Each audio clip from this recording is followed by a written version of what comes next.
Hi friends, అందరికీ good morning.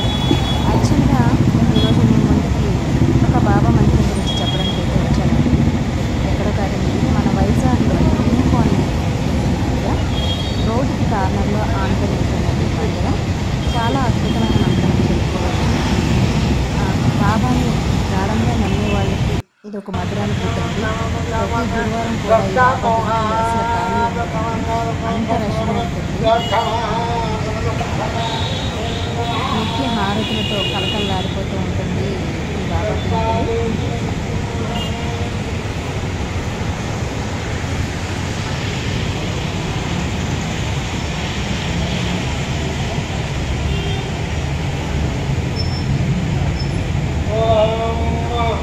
మనం వెళ్ళంగానే ఎంట్రన్స్లో కింద ఫ్లోర్లో అయితే ఒక చిన్న తాబేలు విగ్రహం ఉంటుందండి.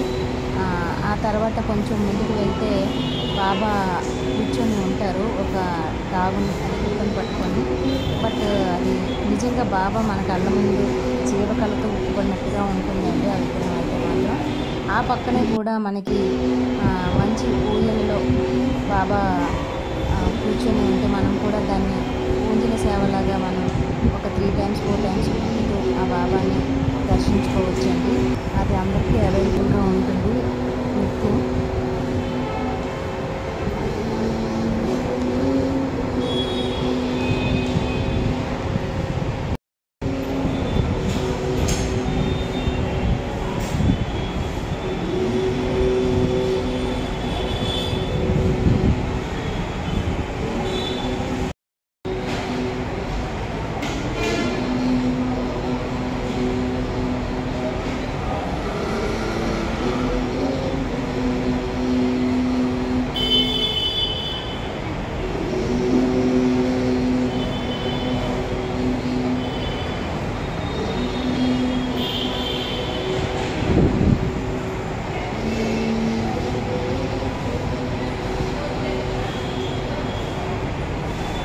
అలాగే అటు చుట్టూ 5 ఫ్లోర్లో అలాగ నడుచుకుంటూ కొంచెం పైకి వెళ్తే పైన అసలైన బాబా రూపం ఉంటుందండి. ఆ బాబా రూపానికి మనకి నిత్య హారతులను ఇస్తూ ఉంటారు. బాబా విగ్రహానికి అయితే పూజలు జరుపుతూ ఉంటారు. చక్కగా దర్శించుకోవడానికి కూడా విశాలమైన ప్రదేశం అండి. బాబా ముందు కూర్చొని కూడా ధ్యానం చేసుకోవచ్చు. అంత ప్రశాంతంగా అయితే ఉంది. చాలా పీస్ఫుల్గా ఉందండి ఈ లొకేషన్ అయితే. మనకి విశాలమైన వాతావరణంలో ఇక్కడ కట్టారండి.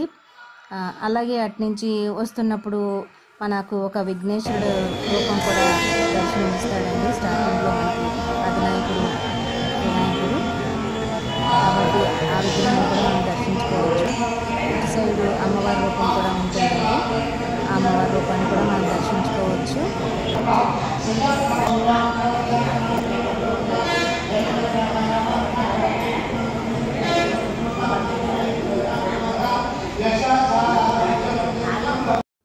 అలాగే కిందకి వస్తూ మనం మెట్లు దిగే పక్కన ఒక చిన్న సెట్లో కూడా ఒక బాబా విగ్రహాన్ని పెట్టారండి. అంటే ఒక కుండలో అన్నం వండుతూ చేతితో కలిపిన రూపం అయితే మనకు దర్శనం ఇస్తుంది. అయితే మనకు తెలుసు కదా బాబా గారు వేడి అన్నంలో చేతులు పెట్టి కలిపేవారు అని చెప్పి. అలాగే ఆ రూపాన్ని అయితే అద్భుతంగా చిత్రించారు ఇక్కడ.